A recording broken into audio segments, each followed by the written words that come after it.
My dear students, তোমাদের আজ history থেকে একটি প্রশ্নের আমি উত্তর দেব।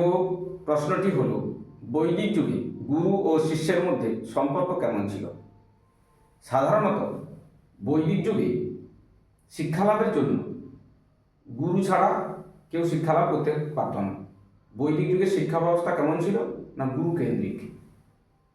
আর গুরু কি করত না, শিষ্যকে উপনয়নের মাধ্যমে তাকে শিষ্য বলে গ্রহণ করতেন এবং ওই গুরুর বাড়িতে থেকেই তাকে শিক্ষালাভ করতে হতো।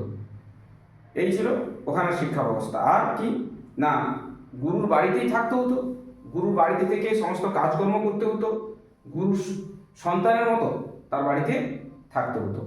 এই ছিল বৈদিক যুগে গুরু শিষ্যের মধ্যে সম্পর্ক। গুরু বাড়িতে থেকে কি করত, শিক্ষা লাভ অর্জন করত। আর গুরুর কাছে শিষ্যটি ছিল কিরকম, সন্তানের মতো। নিশ্চয়ই তোমরা বুঝতে পারলে।